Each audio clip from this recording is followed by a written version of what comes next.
Have you ever stood in your kitchen, looked around, and thought, when did everything start to feel a little harder? Not impossible, just heavier.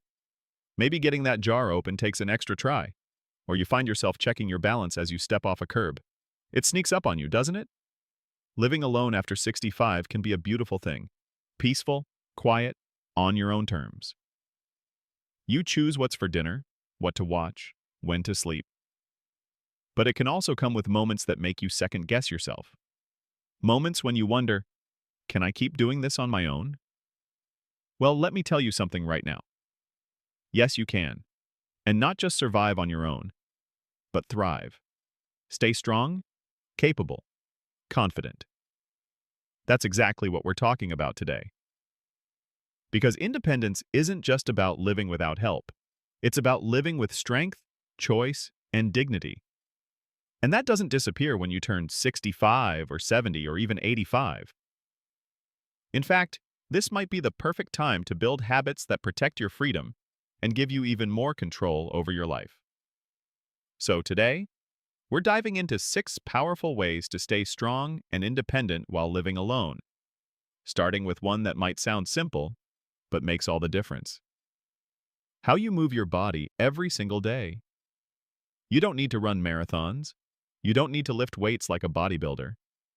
But you do need to move. Movement keeps your muscles awake, your joints happy, and your brain engaged. When you stop moving, even just a little, your strength starts slipping away. And once it slips, it's harder to get back. One of the most important things you can do is focus on balance and core strength. That's what keeps you stable when you're reaching for something high up or stepping into the shower. Try standing on one leg while brushing your teeth. Hold the counter if you need to at first. Take slow walks and pay attention to your posture. Engage your stomach muscles, even just for a few seconds at a time. This isn't about looking good in the mirror. It's about being strong enough to catch yourself if you stumble, or steady enough to reach the top shelf without worrying. You can also try chair exercises. Put on some music you love, sit up tall in a sturdy chair, and do a few arm circles or leg lifts. Even 5 or 10 minutes a day keeps your muscles active and gives your confidence a boost too. You'll notice yourself standing taller, walking steadier, feeling more like you again.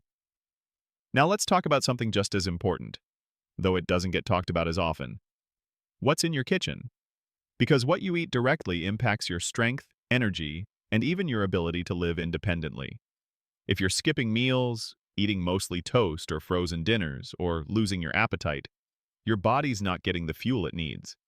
And without fuel, you start to fade. Here's something to remember.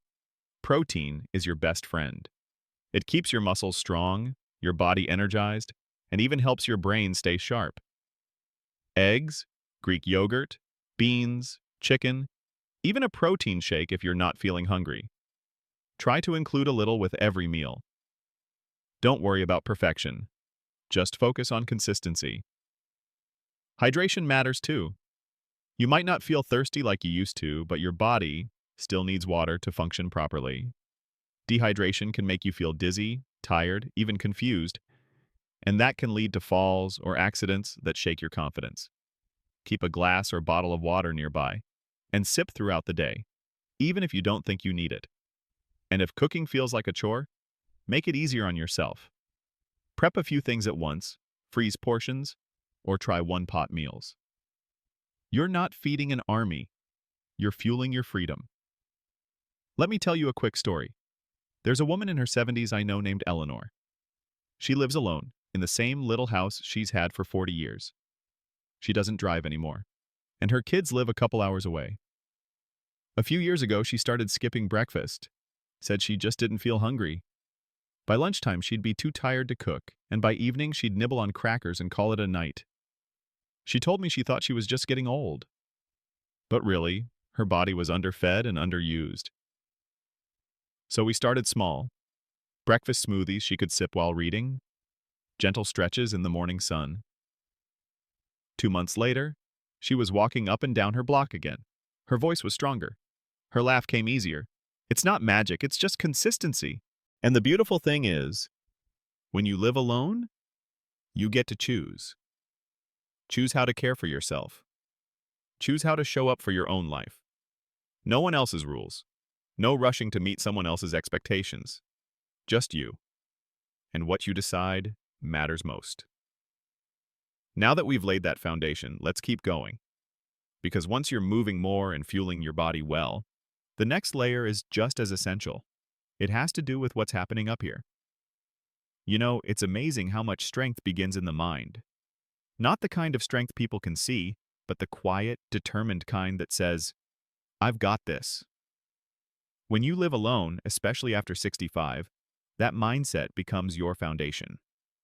It's not just about physical independence. It's about mental resilience. The confidence that you can handle your own affairs, make sound decisions, and face the ups and downs of daily life without constantly second-guessing yourself. So, let's talk about how to keep your mind just as strong and independent as your body. One of the most powerful things you can do is stay mentally active. And I don't just mean the occasional crossword or Sudoku, though those are great. I'm talking about engaging your brain in ways that challenge you, that stretch you, just a little beyond your comfort zone. That could mean learning a new skill, like how to use a new app on your phone, or trying your hand at digital photography. It could be reading books on topics you've never explored before, or watching documentaries that spark curiosity. The brain thrives on novelty. It loves being surprised, even by small things. One man I know, Harold, took up online chess in his 70s. He'd never played it seriously before, but now he's got an account, plays a game a day, and keeps a little journal of moves that trip him up. He says it makes him feel sharp, like his brain is still a muscle, and he's lifting. You don't have to love chess, but find your thing, something that lights a spark. Learning keeps your brain flexible, and when your mind is flexible, you feel more capable and more in control. And that's what independence really is. Trusting yourself to adapt, even when life throws you a curveball. Another part of mental strength that often gets overlooked is your inner dialogue. That little voice in your head? It matters. More than most people realize. If that voice is always telling you that you're too old, too slow, too tired, you start believing it, and your actions follow. But what if you change that voice? What if, when you made a small mistake or forgot something, you said, "It's okay, I'm learning. I've got this." It sounds simple, but the way we speak to ourselves shapes how we move through the world. If you're living alone, chances are you hear your own voice more than anyone else's. So, make sure it's a kind one, a steady one that gives you credit for all the things you are doing right. Because I promise you, there are more of those than you think. Now let's shift gears to something even more immediate, your daily environment. Because the space you live in can either support your independence or slowly chip away at it. You don't need to remodel your whole home, but a few smart changes can make daily life feel safer, smoother, and less stressful. Start by looking at your routine. Is the lighting bright enough where you read or walk at night? Are the things you use most often easy to reach? Could you add a grab bar near the bathtub or an anti-slip mat in the kitchen? These aren't just safety precautions, they're confidence boosters. They help you move through your day without that little voice of worry in the back of your mind. And don't forget to check your shoes. Seriously. So many slips and falls start with worn-out slippers or unstable sandals. Investing in a good pair of sturdy, supportive shoes with non-slip soles can make a bigger difference than you think. The best kind of strength is the kind that keeps you upright, literally and figuratively. Then there's something even more subtle. Routine. Having a regular rhythm to your day can anchor you, give your body and mind something to lean on. You don't have to be rigid, but try setting gentle routines for waking up, meals, movement, and rest. These little anchors can give you stability, especially when the outside world feels unpredictable. And yes, part of that routine should include social connection. Even if you enjoy living alone, even if you value your solitude, connection matters. Independence isn't about isolating. It's about having the freedom to choose how and with whom you spend your time. a weekly call with a friend, a neighbor you wave to on your morning walk, even chatting with your pharmacist when you pick up a prescription. These moments remind you that you're still part of the world, that you matter, that you're seen. You could even join a book club or an online group. There are communities out there just for seniors, full of people who get it, who understand what it's like to have more quiet days than loud ones, who know that strength doesn't always mean speaking the most, but sometimes just showing up. Because here's the truth. Living alone doesn't mean going it alone. It means choosing your own path, setting your own pace, and knowing when to ask for a hand without feeling like you've failed. So maybe today, you start with one thing, one small change. Maybe you take that extra walk around the block, rearrange the kitchen so the heaviest dishes are at waist level, sign up for a free online class about something that's always intrigued you. Or maybe you just sit quietly for a moment and remind yourself, I'm doing better than I think, and I'm still in charge of my life. That's the power of independence. Not perfection, not doing everything alone, but knowing that you can and doing it on your own terms. There's something deeply empowering about reclaiming your life on your own terms. It's not about proving anything to anyone. It's about waking up each day, looking around your space, and knowing, this is mine. I built this life. I still get to choose what happens next. And part of maintaining that independence, especially when living alone, is staying prepared. Not paranoid, not fearful, just smart. Because the truth is, when you're over 65, things that used to be easy, like getting up after a fall or remembering to take medication, can suddenly become more complicated. That's why being proactive is one of the greatest gifts you can give yourself. Let's start with something really practical, emergency planning. Now, I know that might not sound exciting, but hear me out. Having a basic safety system in place doesn't mean you're weak. It means you're wise. Whether it's a medical alert necklace, a smartwatch with a fall detector, or simply having a neighbor check in once a day with a quick call or text, it can bring incredible peace of mind. You don't have to broadcast it to the world. It's not about being dramatic.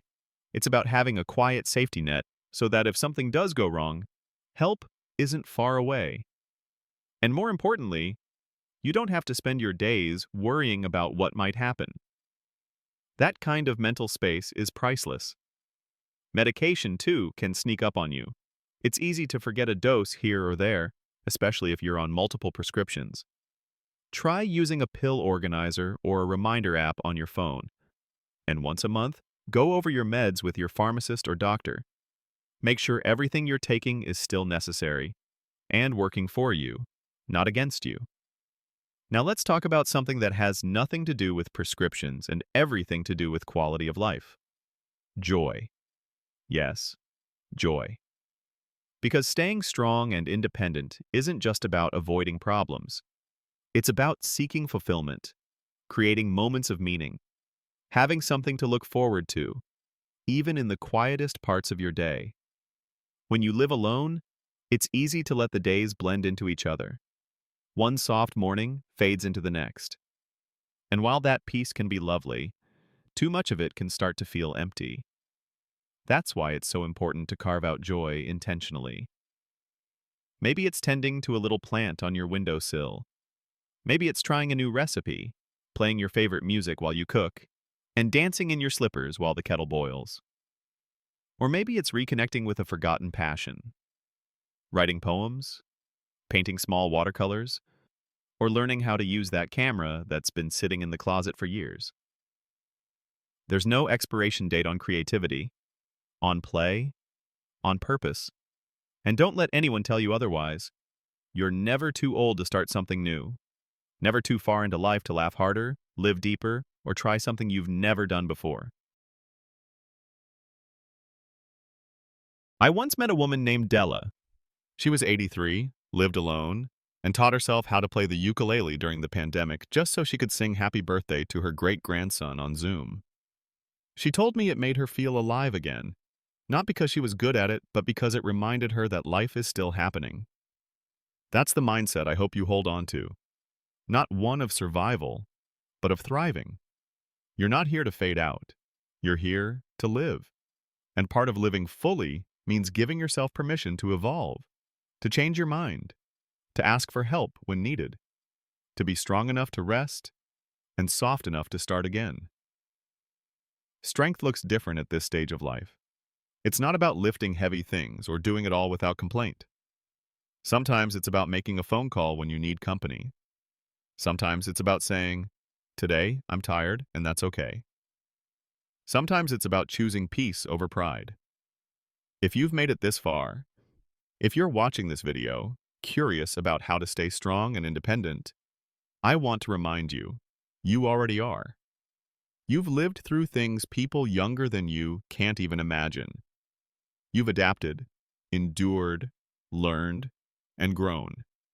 You've shown up for others, maybe raised a family, maybe worked a lifetime, maybe lost more than most people ever will.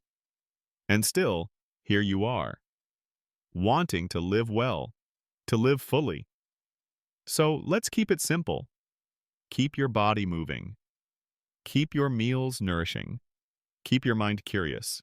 Set up your home to support you, not challenge you. Talk to people, laugh more. And above all, trust yourself.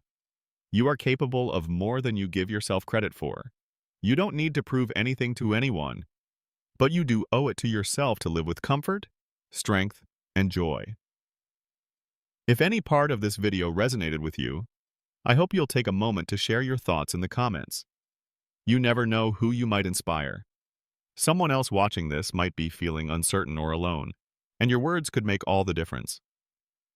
If you found these tips helpful, be sure to like the video and subscribe to our channel. We've got more honest, uplifting conversations coming your way, because growing older doesn't mean shrinking back. It means growing wiser, deeper, freer. Here's to staying strong, staying sharp, and living your best life, right where you are. Because independence isn't something you lose, it's something you choose every single day, and you, my friend, are choosing it beautifully.